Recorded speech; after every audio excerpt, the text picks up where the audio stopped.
All right, this is lesson 13.3 for April 2nd, okay? So in your practice buddy, you're going to see that you're interpreting numerical expressions, and the directions will say, without using any calculation, describe how expression A compares with expression B. Now, if you're watching this YouTube video and you have not watched the virtual learning video on Pearson, please stop watching the YouTube video and watch that first, because it's also very helpful, okay?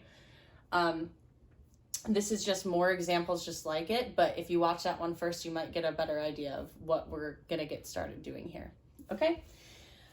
Also, feel free to stop the video at any time, write down notes. It will be much easier for you on those practice buddies and the quick check if you are doing that, okay? So, we are describing again how expression A, which we have here, compares with expression B. And on the practice buddy, you'll see that it says expression A is blank, expression B, and then there's like this drop-down menu. So in the visual learning video on Pearson, you learned to first look at what's the same. Okay, so I see that this 6,289 plus 4 is the same as this, okay, in expression A and B. That's how they are the same. What's different?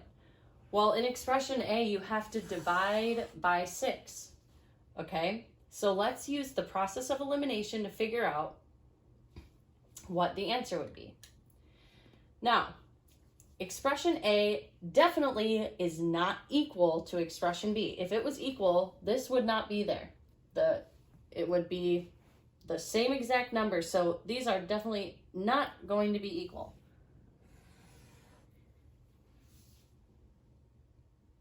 Six times the amount, if this was a multiplication sign, then that would be the case, but it's not. It's a division sign, so it represents 1/6, not 6 times, okay? If you ever are feeling like, ugh, I'm just not sure between two of them or whatever, go ahead and actually solve the problem. It's not gonna, even though it says without using any calculation, but if those calculations are gonna help you, feel free to do it. And we've learned in 13.1 and 13.2 how to really use the order of operations to do problems like this, so it should be a breeze. And it might be some good extra practice for you from 13.1 for your test that will be on Monday on chapter 13 in Pearson. Okay, let's go ahead and do another one.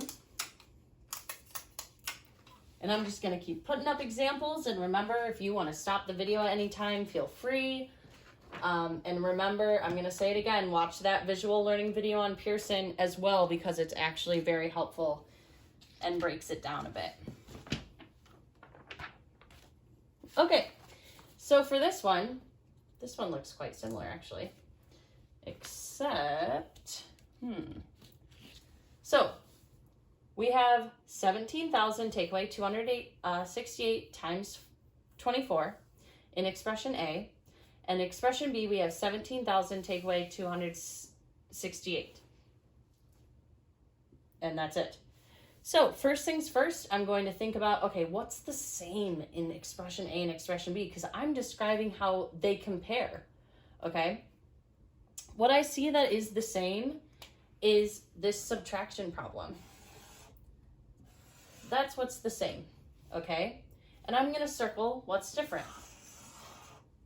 Underlining what's the same and circling what's different, and maybe helping us break that down a bit.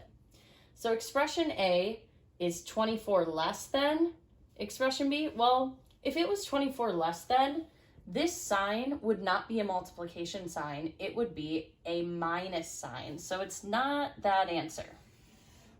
Okay? Expression A is 1/24 expression B.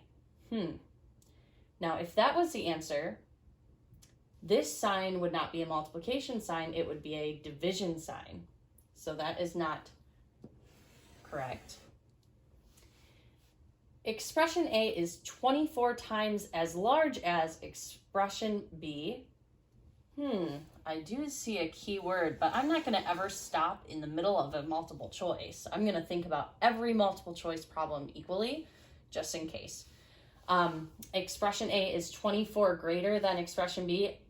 If that was correct, this would have to be a plus sign, so that is not the answer. So it is definitely expression A is 24 times as large as expression B. As you can see, when you multiply by a number, you're going to say times. It's kind of a giveaway word, which is exciting. Okay, moving on to another example.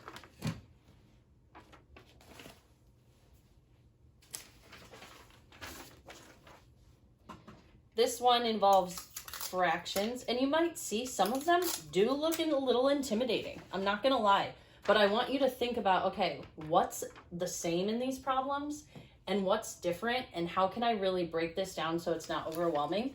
And I think putting them on top of each other and kind of seeing, okay, what's the same? Let's underline what's the same and circle what's different, and that's going to probably help us.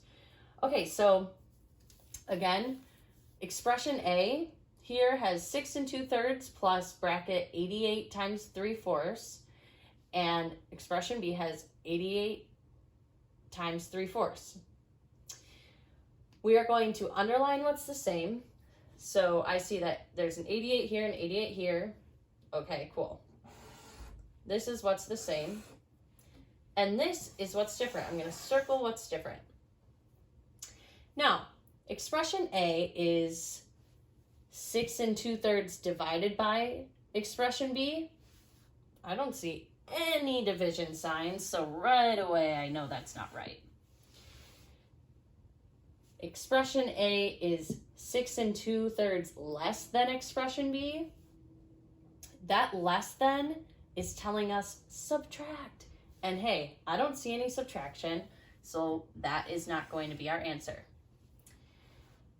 The next one says expression A is 6 2/3 more than expression B. Well, that more than does tell me add, but once again, I never am going to stop in the middle of a multiple choice. Always read them all just in case. But that does seem right? Expression A is 6 2/3 times expression B. No. This would have to be a multiplication sign if that was the case. So right away, we know that it is expression A is 6 2/3 more than expression B because you had to add 6 2/3 in expression A.